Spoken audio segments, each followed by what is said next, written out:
Hey there, gentle people. This is Loy here, and thank you for joining me for another video coming to you live and direct. I am going to be working on a watercolor background for you guys today, and the person who inspired this, her name is Anna Victoria, and she's a watercolor artist in Mexico. Such a nice, sweet, really kind person, and I would love to go to Mexico to go to one of her workshops one day. She does these awesome backgrounds of galaxies. And this morning, my son said to me, he's always asking me these crazy questions, but he was like, if you had to choose to live in a place where there was total permanent sunlight or permanent darkness, which would you prefer? And I thought about it and I was like, okay, definitely the sunlight because, no vitamin D, depression, I don't need that in my system. So I was thinking of the darkness because I love the dark, but I couldn't even imagine living in it like forever. So I am going to do a background for you guys that kind of came about as a result of thinking about what like a rainy, thunderous sky would look like if you were living somewhere with 100% darkness. So first things first, when you are starting out a painting, it is super important to get everything that you need because it is the worst thing. And I'm telling you, coming from experience, it is the worst thing when you sit down and you're like, oh Lord, I'm gonna forget this or I'm gonna forget that or Lord, I need this. So set up everything that you need. So the things that I have set up right here, this is an arches block, but if you notice, I have some painter's tape around the edges because I do want a clean border. So even though the block is already taped down, I just put the paint here just for the purpose of having an edge. I have two brushes that I'm going to work with, and they're round brushes. One is Simply Simmons and one is Master's Touch. This one is a size 10. And this one is a little bigger, it's a size 16. So I have two brushes here, and I usually keep two brushes, one for warm colors and one for cool colors when I'm working. I have some black Higgins ink, some Black Magic ink here. This is India ink, so it's permanent. And I usually have two containers of water, and again going back to the whole idea of warm and cool, so I tend to use warm colors a lot, so I usually have more water for the warm colors, and it helps to prevent your water from getting too mucky. And oh, you know what, let me show you something really cool. Okay, it has water. You know what? Okay, here's my teacup. Let me just pour out the water in my teacup. And don't be like me, like I've mistakenly taken up the paint water thinking it was tea before. Don't do that. This is a really nifty little container. I think it's from Faber-Castell, and I travel with it because what you do is you can just press it down and look, it's easy to travel with, it's flat, so when you need to use it, you just pop it out and you have a little water container. So let me just pour back the water from my teacup because that would not be cute. All right, so that's the water. I have my palette here, and these are the Sennelier, the paint with the honey binder, and I've squeezed them out. This is the palette that I used to mix in, and I have some salt. We're not cooking, but we're gonna need some salt. I have a little bit of bleach in this container here, and I have some Q-tips because you'll need that as well. I also like to keep this ceramic dish close to where I work, just in case I kind of run out of space on my palette and I need to do something on this side. I keep a little dropper close by when I'm working on watercolor, because instead of like trying to force the brush in there with water, I pretty much just take some water up out of the container and I just fill up each little well with water. And because it's kind of black, I'm going to focus on this dark sky, and this color that I'm going to use primarily is Payne's Gray, but I might use some of this blue, so let me just hydrate some of this blue. So again, the little droppers are perfect. All right, so let's get to it. And the first thing that you want to do is get a little bit of water on your paper. Get up in that paint, and with your paint you always want to get it on the palette, make it do some stuff. And when I say make it do some stuff, what I mean is like some areas will be darker, some areas will be lighter, depending on what you need. All right, give it some water. So we're gonna use this Payne's Gray to try to replicate this Black Knight. All right, and you just kind of work the brush around. All right. And what you're trying to pretty much replicate is, you know, what clouds would look like. The thing to be careful with in terms of the paint and the water, if you're not paying attention, what the paint will do is start to bleed around these edges, and you don't want it to have too much of that bleed stringy kind of effect. You want it to look more like clouds. So what I usually do is go back in the paint and I kind of work some paint into those edges just to kind of make them look more cloudy, right? So let me get some more of this. I love this Payne's Gray. I mean, it just looks like a night sky, doesn't it? All right, so that's one edge there. We're gonna leave that, make that dry. And we're gonna come to another area, all right? So we're gonna get some more water down on the paper.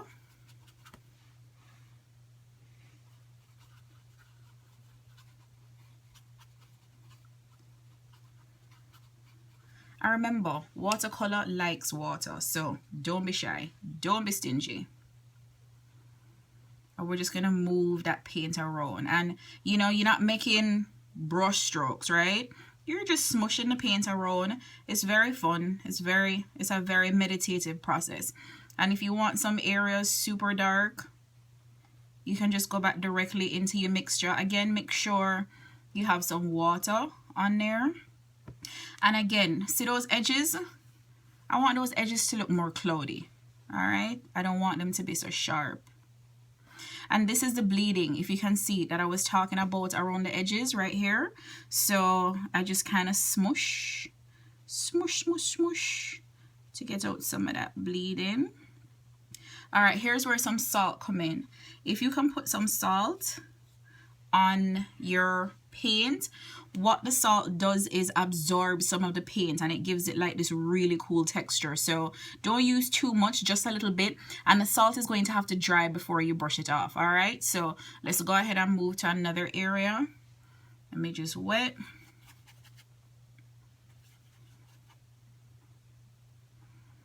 All right.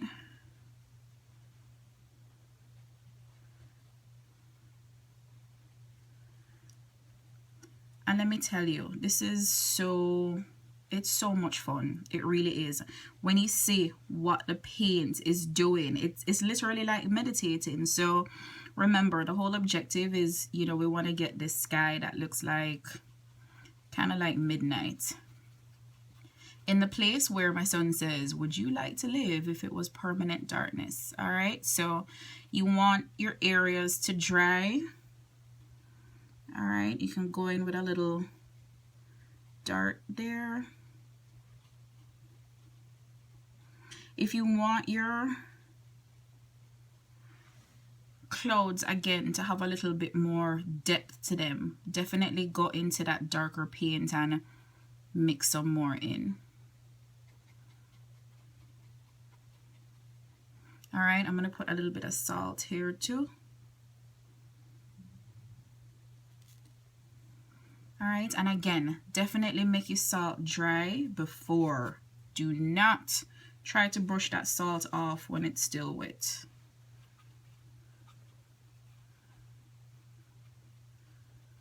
All right, let me go in with some dark Payne's Gray. Okay, here we go again. There's that bleeding, and you know what? If you like it, you can leave it. But I don't know. I don't like to see that those stringy little things when I'm doing, you know, my sky, my clouds. So, all right. I like my clouds to have fluffy edges. And continue working, you know, all around. Make your paint dry in certain areas before you go back, because remember, it's watercolor, so if you put wet on wet, it's going to start running and smushing all over the place. So If you want to maintain these edges here, then you make it dry before you go back in. All right. And here's that bleeding again. Let me address the situation. Let me get some more. All right. And you know what? Let me see what it would look like if I put some of that deep blue in there. All right, give it some blue. Yeah, I kind of like that blue in there as well.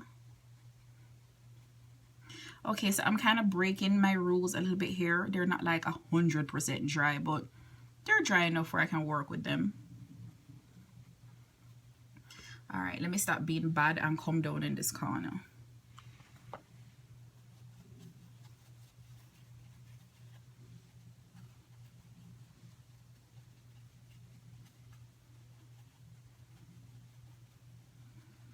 All right, and remember, with your watercolor, you always want to lay some water down before you put your water on top.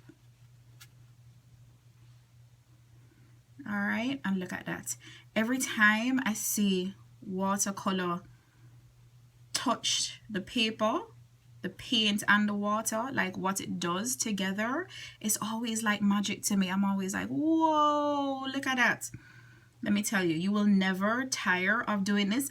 And some people get very frustrated with watercolor because watercolor kind of has a mind of its own. It's going to do what it wants to do, but you have to make sure you learn certain tips and techniques, because once you start practicing, then you can kind of control what it does a little bit better. You'll never be able to ultimately control it. All right. That's just not going to happen with watercolor. But at the same time, you know, you can have a lot of fun with it. So don't try to control it too much. Watercolor, you know, is almost like life. All right.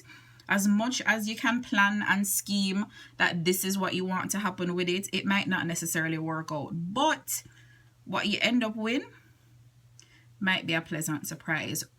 You see what's happening with the salt up here? We're starting to get some really cool effects. So put some more down here. Now we're cooking. Now we're cooking in the kitchen. All right, let me get a little bit of the blue up top. Mix some of that in here. I know that blue is a little too blue. Another trick that you could use is you can put down some of the ink. Let's see what happens here. Not too much, just a smidge. Woo! Look at that. Isn't that cool? That's crazy, huh? And this is just India ink. All right, so it will do those crazy things. And if you love that effect, you can go ahead and leave it. If not, you can always paint around the edges. All right, look like some kind of black star, like something out of Star Trek. All right, so let's continue to go in. Up here is dry, so I'm gonna come over here, and I didn't get that wet enough, so all right, here we go. And again, remember, you're not using brush strokes. You just kind of smushing the paint down, or smushing the paint around. Shove that paint around. Show that paint who is boss, right? Just kind of smush, smush.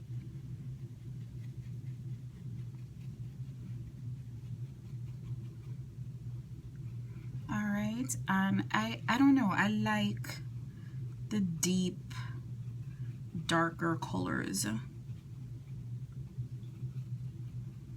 All right, and I remember, you don't have to be bad like me. You can wait for it to dry a bit more. All right, up top here is dry, so let me get some more paint up top.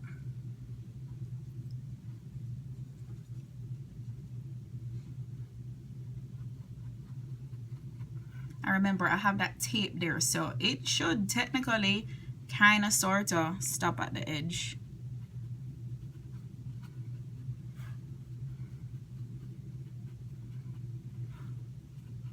And I have some lighter one right here, some lighter paint.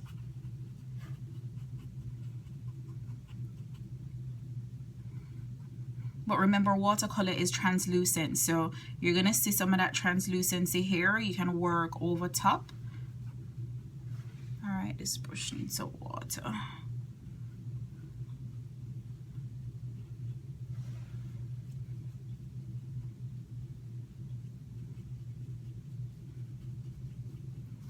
And let me tell you, this process takes time. Don't rush it. You shouldn't be in any kind of rush when you're having fun, all right?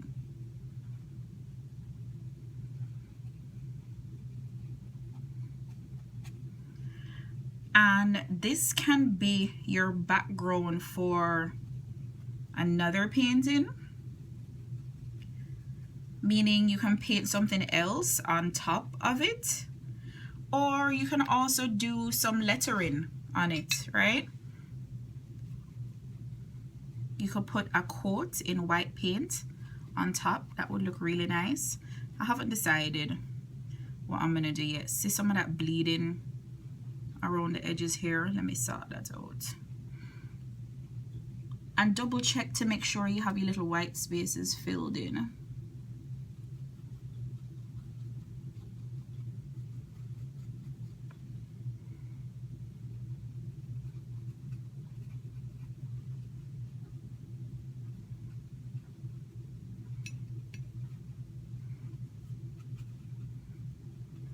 Here, oh, here's some bleeding right here, so you can just put a little bit of water on your brush.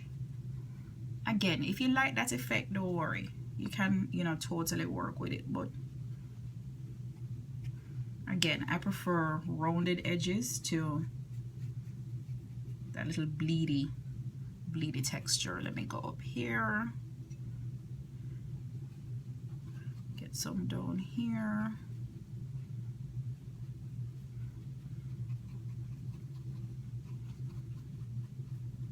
Make that dry up top. Okay, you stay up here. Make that dry up top, work in some of the deeper color here.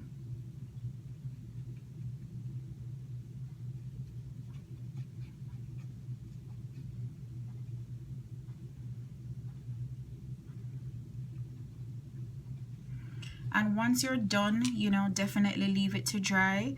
If you're crafty chica or chico like me, then you know you might have a heat gun lying around. You can use a heat gun to speed up the process.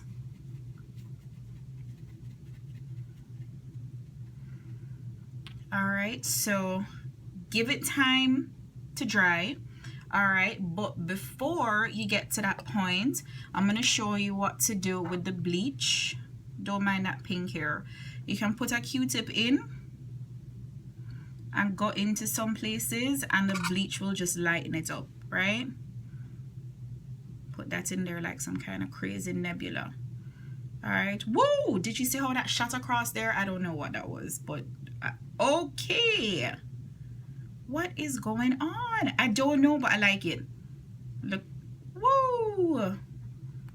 It's fun. It's fun. I dig it. So again, you don't need too much bleach. Oh, you know what it is? It's a little piece of the Q-tip hanging down. Little threads from the Q-tip that were put in those lines there. And again, once this is dry, you can kind of, you know, go over it, work it some more. This India ink is just like, it's not budging. It's like, look, I am staying where I want to be. And if you notice, like the texture with the salt, all the salt kind of pooled into this area right here. So that is really cool. I am going to add a little bit more paint to this when it dries, you know, give it some more depth, give it some more texture, and then in my next video I will show you the finished product. All right, so thank you so much for joining me. Peace. Oh wait, don't forget, I appreciate your time and I appreciate your presence. Thank you so much. All right, again, peace.